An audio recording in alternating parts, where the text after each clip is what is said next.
बिहार के पूर्वी चंपारण जिला स्थित सीताकुंड धाम एक प्रमुख धार्मिक स्थल है। कहा जाता है कि ये वही जगह है जब भगवान राम और माता सीता की शादी के बाद बारातियों को ठहराया गया था।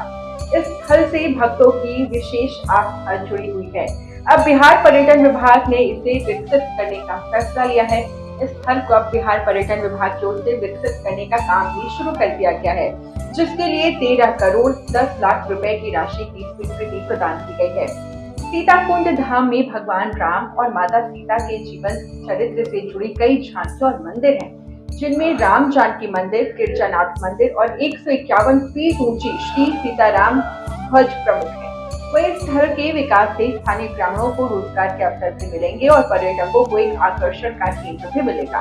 बीजेपी विधायक श्याम बाबू ने कहा है कि मुख्यमंत्री नीतीश कुमार की पहल पर सीताकुंड धाम का विकास संभव हो पाया है और इसके लिए उन्हें धन्यवाद दिया जाना चाहिए। देखिए, सबसे तो पहले हम पिपरा विधानसभा के सम्मानित जनता का आभार व्यक्त करना चाहेंगे कि हमको अपना स्नेह प्यार आशीर्वाद दिया और हमको विधायक बनाने का काम किया।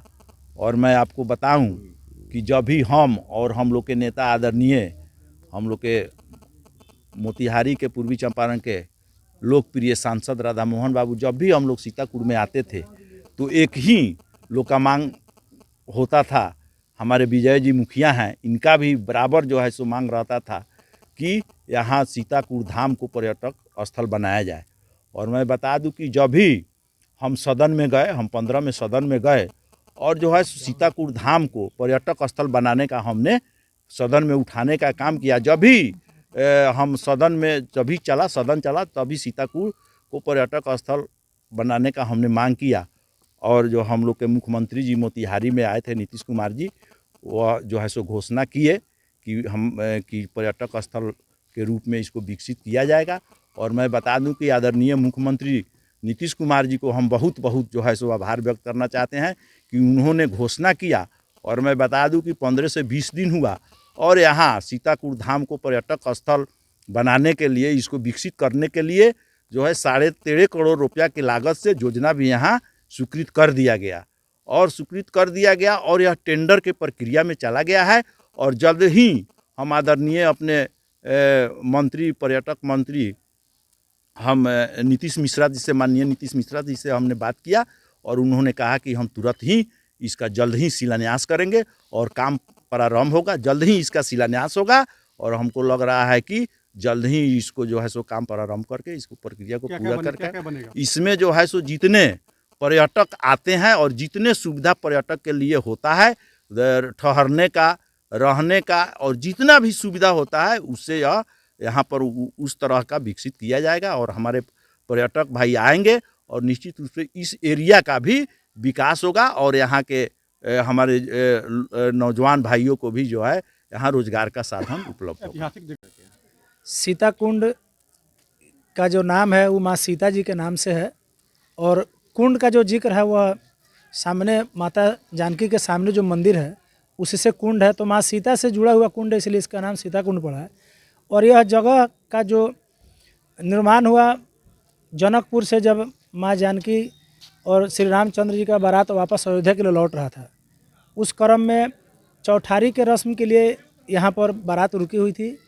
और उस रुकने के क्रम में माँ जानकी ने अपने साथ एक महादेव का मूर्ति, जिसको बाबा गिरजानाथ के नाम से जाना जाता है, उनका एक शिवलिंग लेके आई और उसका स्थापना इस कुंड धाम के परिसर में माँ जानकी के द्वारा अपने हाथों किया गया, जो गर्भगृह के अंदर मौजूद है वह शिवलिंग। और उस शिवलिंग के ऊपर जल चढ़ाने के लिए एक कुंड का निर्माण माता जानकी जी के द्वारा कराया गया है, जिस कुंड में 84 तीर्थस्थल का जल ला के रखा गया और उस जल के द्वारा उस शिवलिंग का मतलब जलाभिषेक किया गया, जो माँ जानकी द्वारा किया गया। उसका भी एक महत्व है।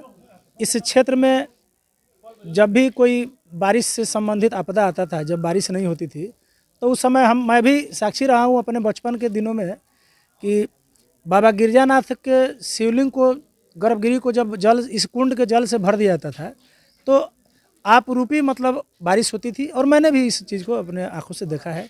इसके साथ साथ इस कुंड के अगल बगल में सीताकुंड धाम से जुड़ा 7 पोखरा है, तालाब है, जिसमें एक गंगा सागर पोखरा है जहाँ माँ जानकी ने वहाँ स्नान करने के लिए उस तालाब का निर्माण करवाई थी।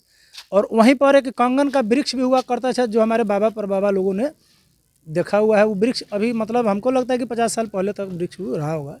उस वृक्ष में कंगन के जो आकार होता है उस आकार का पता होता था, तो वहाँ पर कंगन का रस्म भी हुआ है। और यह स्थल इसलिए विकसित है क्योंकि माँ जानकी से जुड़ा हुआ स्थल है। क्या आप लोग खुशी है इससे? बहुत खुशी है। खुशी का जिक्र हम लोग अपने शब्दों से नहीं कर सकते। ये बहुत बड़ी खुशी है, चूँकि आस्था से भी जुड़ा चीज़ है। और माँ जानकी का यहाँ पर जितना दूर में इनका जानकी माता का मतलब नाम लोग उच्चारण करता है, उतना देर में इनका आशीर्वाद रहता है। बड़ी से बड़ी महामारी, बड़ी से बड़ी आपदा इनके चरणों में आके विलुप्त होता है। और माता रानी की कृपा सभी लोगों पर बना रहता है।